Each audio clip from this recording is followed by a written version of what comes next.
Este foi o ser que escapuliu do livro. Eu quero dizer para vocês que um dia eu estava andando com a minha esposa, o Zuki, um amiguinho dele, nas ruas, e essas festas eram para ser festas lindas, folclóricas, mas infelizmente eles colocam e atraem muita coisa nefasta no meio dessas apresentações, e os carros da frente foram parando. Eu tinha saído da prisão naqueles dias, então eu parei também o meu carro, e uma multidão, você não imagina, em torno de 3 a 5 mil pessoas, saíram das ruas, das encruzilhadas, e vinham seguindo a um cancurã. E eles usam facões de verdades, e eles ficam batendo aqueles facões, agridem as mulheres têm que correr. E chegaram perto do meu carro, e os ajudantes desses cancurães, eles começaram a dar facãozadas no meu carro, e batiam com porretes no meu carro, e as travas do meu carro simplesmente não funcionaram naquele dia, e eles abriam as portas e gritavam: baixa a cabeça agora para o cancurã. E eu dizia: é isso que vocês estão querendo o tempo todo, que eu baixe a minha cabeça para vocês. Vocês não sabem o que é morrer.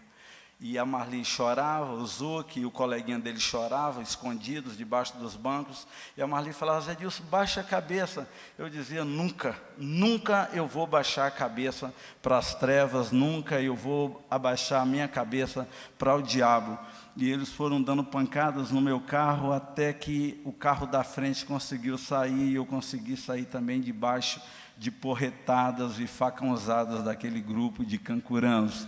Eu já tive alguns confrontos ali na África com esses seres, uma coisa bem absurda. Eu quero também agradecer cada um de vocês que vieram nesta noite nos prestigiar, especialmente o meu amigo Paulo Foltran e a sua esposa Laís, lá de Carazinho, no Rio Grande do Sul. E também o meu amigo Fernando e Débora. Eu estou falando o nome deles em especiais, porque um saiu lá do Rio Grande do Sul, e o outro saiu lá de longe também, e ele é pastor de uma igreja batista longe, e ele veio também nos prestigiar. Eu queria só que eles ficassem de pé um pouquinho, por favor. Ali é o pastor Paulo, a Laís, o Daniel, o Davi está por aí em algum canto. Fernando e Débora, por favor. Entendeu? São nossos amigos, então muito obrigado, que Deus siga vos abençoando. E assim todos vocês que já foram apresentados nesta noite.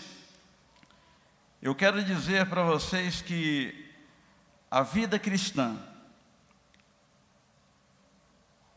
ela tem sido, ao redor do mundo, perseguida. Talvez nem chegue ao nosso conhecimento tanto de perseguição que tem por aí afora, só pelo fato de sermos chamados cristãos. O sofrimento humano tem sido uma das marcas dos cristãos. Nós temos sido tatuados ao redor do mundo por perseguição e dores. De vez em quando você vê na televisão alguma coisinha do que passa. É muito triste, agoniante. Tem, por exemplo, no livro Jesus Freak, de Voice of Martyrs, um relato que 140 mil cristãos morrem a cada ano, só pelo fato de ser cristãos ao redor do mundo. Então é catastrófico a perseguição que existe em muitas nações por causa do Evangelho de Cristo. Quando chegamos em Guiné-Bissau, um missionário de ponta, eu digo missionário de ponta, missionário de uma grande organização missionária, com vários quadros de diplomas em sua parede, e ele nos chamou, um grupo de jovens. Eu tinha 22 anos, e ele falou: vocês vieram aqui para falar de Jesus. Vocês vieram morar no meio de muçulmanos. Eu quero dizer para vocês, para não cometer uma barbaridade dessa, um problema grande desse. Vocês vão prejudicar o bom trabalho que nós estamos fazendo nesta nação. Não falem de Jesus. Se vocês falarem de Jesus, vocês vão atrair perseguição para nós e para vocês. Vocês poderão ser presos e podem até serem mortos. Vocês podem até morrer por causa deste evangelho. E aquilo tudo me confundia demais, porque aqueles homens estavam preocupados com a perseguição, preocupados até com a morte, e assim eles estavam livres de poder falar de Jesus. Eu tinha 22 anos, estava ardendo na minha alma, no meu coração, o desejo de tornar conhecido o nome do Senhor. E vocês já conhecem a história. Eu fui para a rua, pregamos o Evangelho e, pela graça de Deus, não fomos presos lá na Guiné-Bissau. Eu já estava preparado para ser preso e até morto lá em Guiné-Bissau, e pela graça de Deus não fomos, e ao contrário, Deus fez uma revolução no meio dos muçulmanos. Tivemos o primeiro convertido, esse primeiro convertido depois fez seminário presbiteriano, e hoje é um pastor lá naquela região. Você vai encontrar essa história no livro Lágrimas e Milagres, e assim Deus foi desenvolvendo. Hoje naquela cidade, eu já vi naquela cidade, pastores nacionais agora com toda a coragem, pegam megafones e pregam o Evangelho livremente, onde eles diziam que pulsava o coração do islamismo, onde ninguém era permitido falar nada de Anabi-Issa. Isso é uma graça que Deus nos deu. Agora, tivemos perseguições? Tivemos. Foram muitas as perseguições que ali nós tivemos. Mas quem foi que disse que nós somos chamados para viver em paz o tempo todo, se o próprio Mestre falou que neste mundo teríamos aflições? Você sabe como foi que os apóstolos morreram? Mateus diz que ele morreu à espada na Etiópia. André foi crucificado numa cruz em forma de X, e ele não foi pregado para que o sofrimento dele aumentasse. Filipe pregou na Frígia e morreu como mártir em Hierápolis. Foi enforcado de encontro a um pilar. Bartolomeu, diz a lenda, que ele foi morto a chicotadas, seu corpo colocado num saco e jogado dentro d'água. Simão, o Zelote, foi crucificado, e Tiago Menor pregou na Palestina e no Egito, foi ali crucificado. Judas Tadeu, diz a tradição, que pregou o Evangelho na Mesopotâmia, e dali na Arábia, Síria e também na Pérsia, onde foi martirizado juntamente com Simão, o Zelote. Pedro pregou entre os judeus, chegando à Babilônia. Esteve em Roma, onde foi crucificado, e pediu para ser crucificado de cabeça para baixo, por se achar indigno de morrer como Salvador. Tiago Menor foi decapitado em Jerusalém. João foi metido numa caldeira de azeite a ferver em Roma. O óleo estava fervendo, a história diz que ele foi obrigado a entrar dentro daquele óleo, mas sabe o que aconteceu?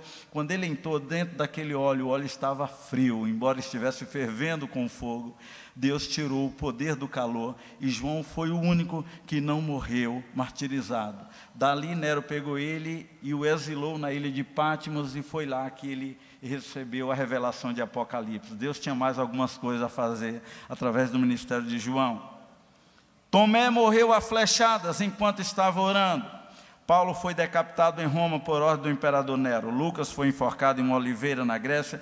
Matias teria sido martirizado na Etiópia. Tadeu, não existe relato de sua morte.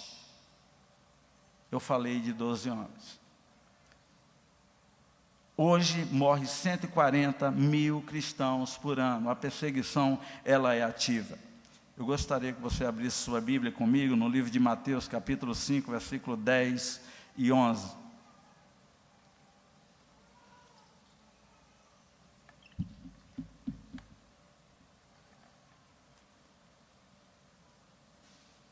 Amém? Todos encontraram? O texto da palavra do Senhor diz assim: bem-aventurados os perseguidos por causa da justiça, porque deles é o reino dos céus. Bem-aventurados sois quando por minha causa vos injuriarem, vos perseguirem, mentindo, disserem todo mal contra vós. Pai, nós oramos nesta noite, pedindo que o Teu Espírito Santo siga falando aos nossos corações, nos ajudando a sermos gratos, porque nós não temos sido perseguidos a Teu sangue na nossa nação. Nos ajudando a sermos gratos, porque na nossa nação ainda não se mata por causa deste Evangelho. Ainda não estão prendendo por causa deste Evangelho, e nós te somos gratos por isso, pedindo que o Senhor continue nos concedendo esta graça. Nós te pedimos, Em nome de Jesus, nos ajude a entender isso, nos ajude a te amar mais ainda e tornar o teu evangelho conhecido mais ainda enquanto é dia, enquanto a gente tem oportunidade, em nome de Jesus. Amém. Eu quero ler um pouquinho para você do livro, porque hoje é lançamento do livro, então eu quero ler um pouquinho da primeira carta que eu mandei lá da prisão. Essas cartas da prisão fizeram um rebuliço ao redor da terra. Eu não sei porquê, as razões, mas Deus o sabe. Para você ter uma ideia, tinha uma irmã que estava com o ministério dela lá no Japão, e ela disse numa carta que ela estava tentando suicídio, porque o ministério dela até ali, depois de vários anos, ela não conseguia fazer nada, não tinha resultado nenhum no ministério dela. O pastor, um japonês, recebeu essa carta em inglês e falou: minha irmã, traduz essa carta para o japonês. E ela começou a traduzir. No meio da carta, o Espírito Santo visitou ela, e ela caiu de joelhos chorando, e o ministério dela mudou completamente daquela igreja. Eu ouvi diversos testemunhos dessa carta, quero contar só mais um, que um pastor lá na França, o presidente da fraternidade francesa, e eu ouvi isso diretamente dos seus lábios, numa visita que ele nos fez no Senegal, e ele disse que ele pegou a carta em inglês e traduziu diretamente para o francês do púlpito. No dia seguinte, ele estava de cama, doente, com pneumonia, muito mal, sendo carregado de um lado para outro. A esposa chegou para ele e falou: você sabe, André, por que você está assim? É porque você ignorou a nação do Senegal. Você ignorou o que está acontecendo com o servo de Deus que está preso lá no Senegal. Por isso você está num leito doente. Ele falou que foi como uma revelação do Espírito de Deus, e ele falou: traz meu computador. E ele traduziu a carta para o francês, e em 3 dias tinham 700 pessoas orando, e ele estava curado. E tem muitos outros testemunhos de diversas nações que veio até nós. Por causa dessa carta, eu fiquei pensando: puxa, Deus usa qualquer coisa. Eu vou ler um pouquinho dela para vocês. Diz assim: Thiès é a cidade onde está a penitenciária, 6 de fevereiro de 2013. Queridos e muito preciosos irmãos, como sabem, hoje completamos 90 dias aprisionados na penitenciária de Thiès. E o motivo não é outro senão que estamos pregando a palavra da verdade por causa do caminho que seguimos e por causa daquele em quem cremos para a salvação das nossas almas. Temos certeza, porém, de que a nossa aflição é infinitamente pequena se comparada às aflições que Jesus passou por nós. Bendizemos e louvamos ao Senhor, porque estas passageiras aflições têm servido para a salvação de vários prisioneiros, permitindo-nos testemunhar a muitos a respeito do senhorio de Cristo, porque tudo, sobre tudo e todos. Também somos gratos a Deus pela oportunidade de distribuir centenas de Bíblias, folhetos e Novos Testamentos. Há muitas histórias e experiências a contar. Sei que um dia terei muito para compartilhar com cada um. Pela graça de Deus, durante 3 meses, aqui tenho visto muitos experimentarem a nova vida em Jesus, e ainda outros duplamente livres após julgamento. Oremos para que a palavra pregada encontre guarida nesses corações sedentos, e que nem os pássaros, nem os espinhos, nem as pedras leve esta semente à destruição, mas ao contrário, que o Senhor a seu tempo possa dar o crescimento. Pois nos dias mais angustiantes, o Senhor tem nos fortalecido, a mim e a irmã Zoé, para que tenhamos palavras de encorajamento para os que dela necessitam. Continuamos a orar, alimentar e vestir alguns que passam por aflições bem maiores do que as nossas, com a agravante de que não sabe a quem recorrer. Nosso consolo é que temos um Cristo juntamente algemado conosco. Ele é soberano e livre, mas me refiro ao fato de saber que Ele está presente todos os dias e em todos os momentos. Depois eu vou ler mais um pedacinho do livro para você, falando do julgamento. Eu quero nessa noite falar com você que, por que nós somos perseguidos? Se nós levamos luz, libertação, cura para as nações, nós temos um relato enorme de nações que foram transformadas pelo Evangelho. Hoje as nações mais ricas da terra, elas foram transformadas pelo Evangelho. uma influência enorme em suas constituições e até em suas bandeiras. Então, por que nós somos perseguidos se somos portadores de boas novas, de alegria, de salvação, de libertação?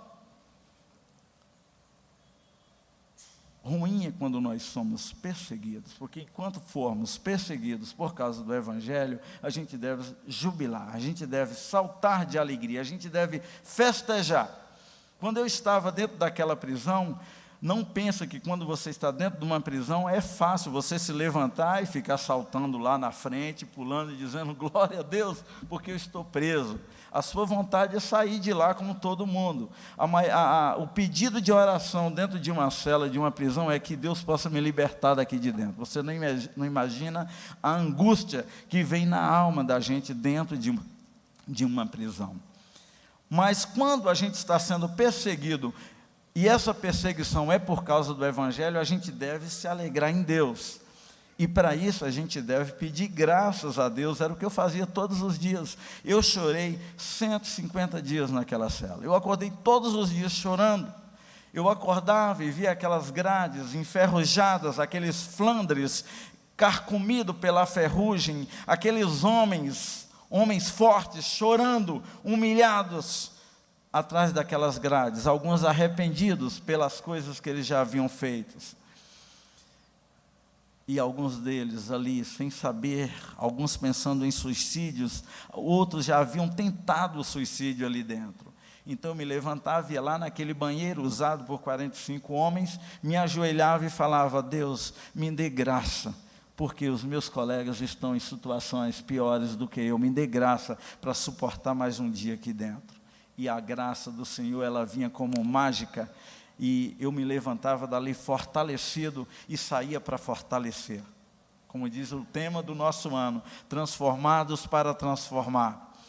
Não teve uma pessoa que me visitou naquela prisão que saiu dali dizendo: o pastor está detonado, coitado do pastor. Eles diziam ao contrário, saíram dali louvando ao Senhor, dizendo: glória a Deus, Deus tem sustentado o pastor com a sua graça aqui dentro.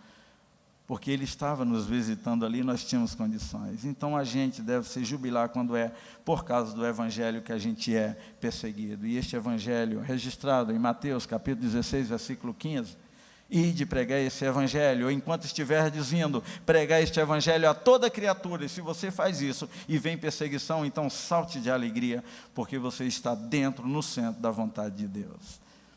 O Evangelho tem mudado povos, raças, tribos e nações, mas também tem deixado multidões super irritadas com os crentes. Pessoas rangendo os dentes, querendo matar cristãos. É uma sede por sangue de cristão que você não tem ideia, no mundo todo. O diabo fica furioso quando o crente se levanta para falar do seu amor, do seu Evangelho para aquele que ainda não o tem. A ira do inferno e suas estratégias é para impedir que esse Evangelho avance. No livro Esforça-te para ganhar almas e no clamor do mundo, o Dr. Oswald Smith, o canadense, ele cita o conflito no inferno para fazer parar o Evangelho. E você vai ter várias situações onde os demônios começam a relatar, é uma metáfora que ele está citando em um dos seus livros, e de repente esses demônios todos jubilando ali numa convenção infernal, e na reunião do ano seguinte, os demônios já chegam agora cabisbaixos, porque a igreja, vendo que os missionários que haviam sido enviados estavam mortos, agora a igreja começa a orar, começa a interceder pelos missionários, e todas as estratégias, todos os planos e projetos satânicos para impedir o Evangelho de avançar, ficam frustrados, e os missionários chegam, e as almas começam a ter um conhecimento do Senhor. E é sempre assim, quando a igreja está em oração. Você não tem ideia, eu gosto de dizer isso, do que o diabo estava planejando contra a minha vida e contra a igreja de Cristo lá no Senegal. O alvo era fazer essa igreja regredir, o alvo era fazer os missionários desanimarem e saírem fora. Teve missionário que tiraram tudo quanto é etiquetas que falasse alguma coisa de Jesus dos seus carros. Adesivos, apenas com um peixinho, eles arrancavam do carro, porque não queria que os muçulmanos identificassem eles com aquilo. Um medo enorme no meio daquele povo. Missionários que chegavam naquela prisão e diziam: José Edilson, pelo amor de Deus, não fica falando de Jesus, que você vai trazer perseguição para nós todos. Missionários que chegavam dizendo: José Edilson, não entra com Bíblia, você pediu autorização para entrar com Bíblia. Irmãos, eles não sabiam que eu já morri há muitos anos atrás. Eu vivo por causa desse evangelho até o dia que Cristo quiser.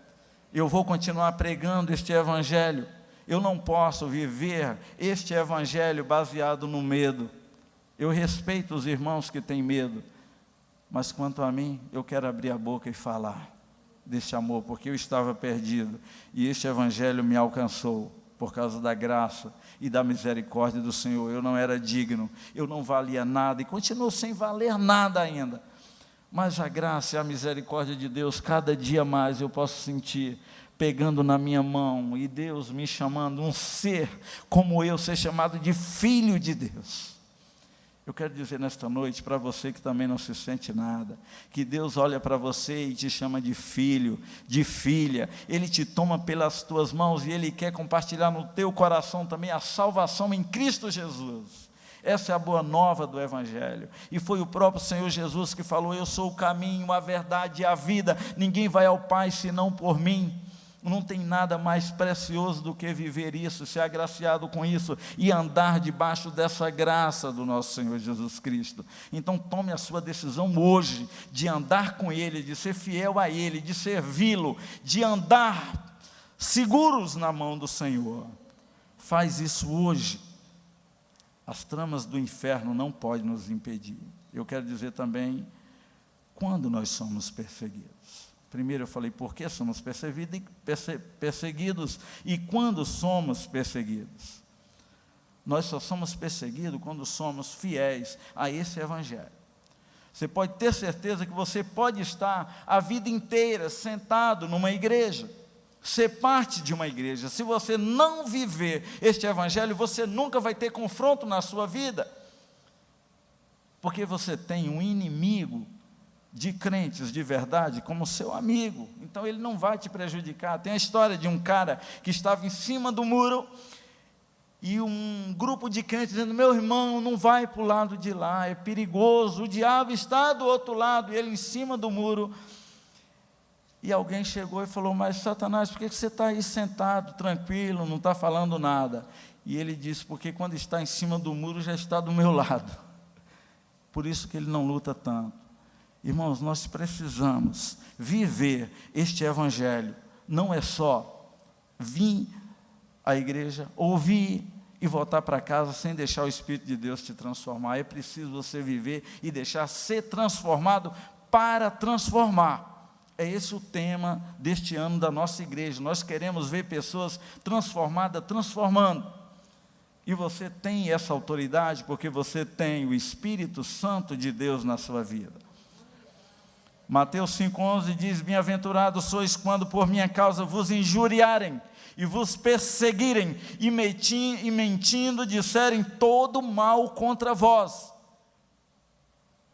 Eles me acusavam, tem uma parte aqui que eu quero ler, eles me acusavam de várias coisas, tinha uma lista enorme de acusação contra mim, contra a minha vida. Eu acho que eu não vou achar tão fácil aqui, está em outro capítulo aqui, ok. Eu estava ali, naquele tribunal, você não imagina que foi a pior angústia da minha vida, estar num tribunal sendo julgado por muçulmanos. Eu já tinha sido e passado, pastor Theo, por julgamentos de irmãos. E julgamento de irmãos você fala irmão, então é porque está irritado, é porque está precisando ler a Bíblia, está precisando viver a Bíblia. Mas quando você está sentado numa cadeira de réu, e muçulmanos te julgando, o procurador da República olhou para mim e falou: esse homem, ele faz lavagem cerebral nas nossas crianças. Ele já tinha tentado dissuadir as crianças da sua fé em Jesus. sem muito êxito, então ele estava falando aquilo ali. Dizendo, eu peço mais 2 anos fechado para esse pastor. Eles estavam me condenando. Formação de quadrilha, sequestro de menores, tráfico de menores para o Brasil, maus tratos de menores e desvio de menores. Eles estavam querendo ali a minha pele. Angústias terríveis na minha alma. Eu fiquei 3 horas sendo arguido por aqueles homens e por infelicidade minha não tinha uma gota d'água, não tinha ninguém que tinha água ali naquele tribunal. Minha garganta seca, meus lábios ressecados e o meu coração compungido, apertado, e eu estava ali com vontade de chorar e com vontade de jogar tudo para o alto também. Era horrível aquela sensação de estar num banco de réus sendo julgados por muçulmano. A única coisa que me mantinha de pé no final daquelas 3 horas era a graça de Jesus, porque eu sabia que eu estava sendo julgado, porque eu estava pregando o Evangelho de nosso Senhor Jesus Cristo. E isso estava deixando muçulmanos e animistas irritados comigo, e aquilo me dava uma força maior. E aquele juiz me perguntou, o que você faz com as nossas crianças? O que vocês ensinam para elas? E na hora eu pensei, falei, puxa, que coisa boa. Era essa a pergunta que eu estava precisando. Eu falei, eu ensino para elas o ensinamento do nosso Senhor Jesus Cristo. Foi Ele que diz, eu sou o caminho, a verdade e a vida, ninguém vai ao Pai senão por mim. Continuei a pregando e Ele me cortou. E numa outra ocasião eu tive outra oportunidade, eu expus o Evangelho também para aqueles homens ali dentro. O tribunal estava cheio, lotado de muçulmanos e missionários. E eu não tive o desprazer que o apóstolo Paulo teve, de estar num tribunal sendo julgados e não tinha ninguém. Ele diz na palavra de Deus que não tinha ninguém ali do lado dele, ele estava sozinho, sendo julgado por uma multidão, por pessoas, e eu posso sentir isso na pele, o que ele estava passando ali. Infelizmente, no meio dos meus irmãos, tinha pessoas ali que estavam torcendo para eu voltar para a prisão. Então, eu não nasci para lutar contra os irmãos. Então, é questão entre ele e Deus, entre eles e Deus. Mateus 5,12 diz, regozijai-vos e exultai, porque é grande o vosso galardão nos céus. Pois assim perseguiram aos profetas que viveram antes de vós. Quando vivemos o Evangelho, as pessoas acham que queremos ser melhor do que elas, que somos metidos, que queremos ser os tais, e tudo isso é perseguição contra as nossas vidas. Também somos perseguidos. Quando somos perseguidos? Quando promovemos o avanço do Evangelho. Isso é bênção para nós. Quando a gente envia missionário, quando a gente financia missionários, então a gente está promovendo o Evangelho. Quando você ora por missionários, você pensa que é mais fácil orar por missionários do que dar o dinheiro? Muitos aqui contribuem com a obra missionária. Você sabe quantos estão toda sexta-feira orando pelos missionários? Eu sei que uma boa maioria aqui ora também em suas casas. Mas a reunião de missões dessa igreja, liderada por Dona Liane, tem em torno de 5 a 7 pessoas quando chega a assembleia total. Orar por missões não é nada fácil. É algo que exige, de fato, vencer barreiras, vencer muralhas e chegar a dobrar o joelho e clamar pelos missionários que estão ao redor do mundo. É uma batalha que você não tem ideia. Enviar missionários é outra batalha. Se todas as igrejas estivessem enviando missionários, talvez já tivéssemos cumprido com a missão que Jesus deixou com a sua igreja. Alguns sites estão falando que existe hoje 7 pessoas somente para cada cristão. 7. Se você fizer a conta direitinho, você vai ver que é menos de 7. Imagina você que passamos de 7 bilhões de pessoas. Imagina você que nós somos 2,3 bilhões de cristãos no mundo. Quanto sobra de 7 bilhões? Os matemáticos aí, cadê a Luísa? Vai fazendo a conta. Imagina você que tem 1,5 bilhão de muçulmanos. E quando você pega esses números e você subtrai, e você chega e vê o quanto que está faltando para ser evangelizado. 1,5 bilhão de muçulmanos, eles conhecem a história de Jesus completa, os muçulmanos. Você sabia disso? No Alcorão tem os 4 evangelhos lá dentro. O nascimento de Maria no Alcorão é igual ao da Bíblia. Mas um livro altamente perigoso, e eu não indico a leitura dele para ninguém, porque você pode ser altamente enganado lendo esse livro. Quando você faz a conta, tudo direitinho, eu cheguei com Dona Liane numa aldeia, e lá naquela aldeia, enquanto eu pregava, tinha um camarada, lá em Guiné-Bissau, né, Dona Liane? E tinha um camarada que falava, aleluia, aleluia, o tempo todo gritando aleluia. Eu cheguei no início a pensar, será que não é demônio? Porque a gente gastou 5 horas para chegar numa aldeia a 90 quilômetros de distância de onde a gente morava, um lugar remoto, no meio da floresta. E agora aquele rapaz falando aleluia, e quando eu terminei de pregar, eu o chamei e falei, por que você fala aleluia? Ele falou, porque eu sou parte de um grupo de crentes nessa aldeia. Eu falei, quem foi que veio te evangelizar aqui? Ele falou, a rádio. Tem um programa de rádio que todo domingo a gente senta em volta e a gente ouve o evangelho, e já somos um grupo grande aqui na igreja que temos entendido que Jesus é o caminho, a verdade e a vida, e nós o seguimos aqui no meio dessa floresta. O evangelho tem sido pregado em muitos lugares, você não tem ideia. Eu já falei nessa igreja que eu batizei um casal da Algéria, e eles foram na Algéria. Na volta eles me relataram que tem uma igreja com 800 pessoas, que todos já viram Jesus, e por isso eles se converteram a Cristo. Onde o evangelho não está sendo pregado, Jesus está aparecendo, e a aparição dele tem levado multidões em países totalmente fechados ao conhecimento de Jesus. Existe uma multidão de gente se reunindo no deserto do Saara, reis, príncipes, se reunindo para adorar Jesus, porque Jesus apareceu para eles, e eles estão indo lá, criando estratégia de evangelização em seus próprios países. O evangelho está sendo pregado. Nos meus cálculos, falta 2 ou 3 pessoas para cada cristão. 2 ou 3 para cada cristão. Então, se a gente começar a enviar missionário, interceder pelos missionários, em pouquíssimos tempos, nós vamos ouvir as trombetas soarem, e o nosso Senhor vai voltar para nos levar. Amém? Glória a Jesus. E como enfrentar essa perseguição? Porque até hoje a gente vive confortavelmente no Brasil, sem perseguição nenhuma, deitados, como diz o nosso hino, em berços esplêndidos, sem qualquer problema. Quando a gente vai colocar na ponta do papel os nossos problemas, a gente vai ver que não é tão sério assim. A gente nunca viu um filhinho nosso sendo colocado na nossa frente, alguém com uma faca no pescoço dele, dizendo, ou você nega Jesus, ou eu vou decepar a cabeça do seu filho.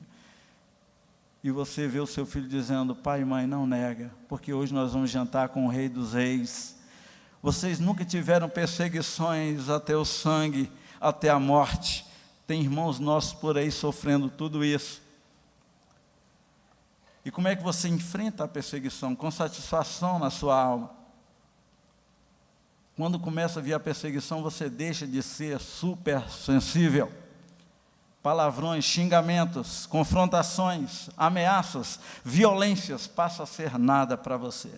Você deve enfrentar a perseguição assim. Eu não sei por que eu estou falando de perseguição, mas é para você entender o que a gente passou por causa desse livro. Não estou sentindo que eu estou profetizando perseguição que vem. Ao contrário, eu estou orando para que não venha perseguição e a gente continue com a liberdade que temos, pregando este evangelho em tempo e fora de tempo.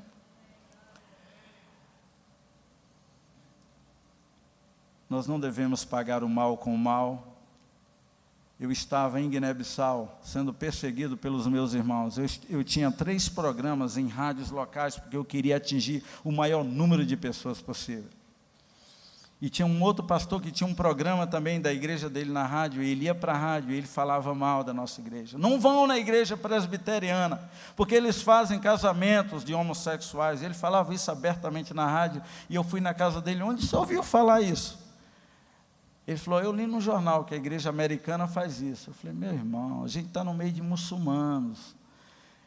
E ele falava mais coisas horríveis, e sabe o que os muçulmanos faziam naquela cidade? Me procuravam e falavam, Zé, nós te conhecemos sua igreja.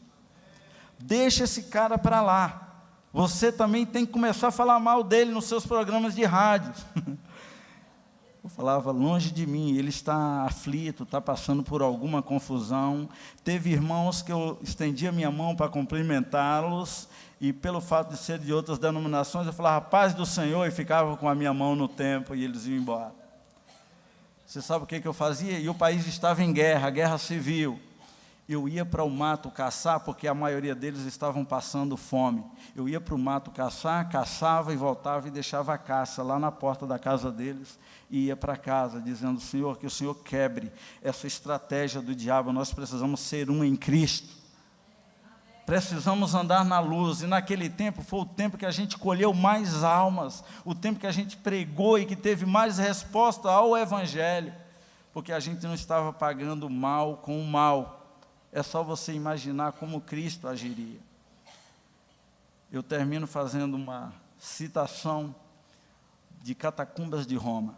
É um livro onde eles contam neste livro a história de cristãos sendo perseguidos por causa do Evangelho. E eles pegavam mulheres, colocavam uma garra de ferro no fogo, quando estava vermelho, eles arrancavam seios inteiros, passava na face de homens arrancando olhos, colocavam homens dentro de couro de Yankees e costuravam e deixavam no sol, e o sol ia secando aquele couro e quebrando os ossos dos nossos irmãos. Eles serravam homens pelo meio, e nada disso foi capaz de fazer o Evangelho recuar, pelo contrário, ele avançou. Eu fui perseguido, fui preso, passei 150 dias naquela penitenciária, e passei 15 meses aguardando julgamento em prisão domiciliar. E se você me perguntar, eu digo a mesma coisa, eis-me aqui, Senhor, envia-me a mim. Se o Senhor falar comigo a qualquer hora, o conselho da minha igreja, os meus pastores sabem disso, qualquer hora que Deus me falar, José Adilson, volta ao Senegal, eu vou estar pronto para voltar, ou qualquer outro país, porque eu vivo para esse Senhor. Você vai encontrar histórias magníficas nesse livro, O Julgamento. Eu não estou pregando para você fazer compras, não, mas você comprando esse livro, você está colaborando com o nosso ministério lá na África. Continuamos com uma escola, sustentado por esta igreja. Você viu naquele filme, esta igreja não pega o seu dinheiro e faz qualquer coisa, ela está investindo no campo missionário. Temos uma escola com 223 alunos, 25 alunos apadrinhados em escolas locais. Esses alunos almoçam todos os dias na nossa escola, porque Deus tem dado graça, e o dinheiro que você investe está sendo mandado para esse campo também.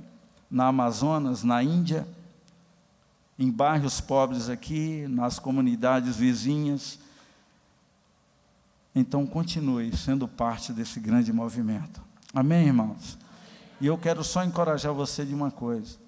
Eu tenho conversado com o pastor Theo, e nós vamos colocar uma escola nesse prédio. Ele precisa ficar pronto. Como é que a gente vai colocar uma escola e colocar crianças para estudar de qualquer maneira? Nós queremos dar o melhor e com excelência. Queremos abrir 21 classes de aula nesse prédio. Queremos ver essas crianças das comunidades vizinhas estudando, e eu tenho falado que nós queremos pegar na mão dessas crianças e só vamos largar quando elas estiverem com diploma na outra. Mas como é que nós vamos fazer isso sozinhos? Temos que estarmos juntos, e assim a gente vai conseguir fazer. Queremos potenciar a nossa creche de 100 para 400, 500 crianças. Queremos até o final do ano 300 adolescentes na nossa igreja. Então você precisa trazer o seu filho adolescente para aqui. O Espírito de Deus está sendo invocado como nunca foi dentro de igrejas presbiterianas por aí. Nós estamos invocando essa igreja através do conselho dos pastores, tem dito que venha o Espírito Santo de Deus. Quer mais liberdade para isso? Se você quer saber de uma coisa, ele vai vir, porque nós queremos o Espírito. Ele vai vir no nosso meio, ele vai fazer coisas grandes e tremendas, que vai fazer tinir os ouvidos de quem o ouvirem. E você pode ser parte disso também. Então se envolva de todo o coração. Gaste o seu tempo, dê o seu tempo e seja parte desse movimento que Deus está fazendo aqui dentro. São pastores, homens de Deus, buscando o crescimento desta igreja com o poder do Espírito Santo. Queremos ver o Espírito Santo de Deus passeando, curando, salvando, libertando, restaurando vidas aqui dentro. Amém? Que Deus vos abençoe. Glória ao seu nome.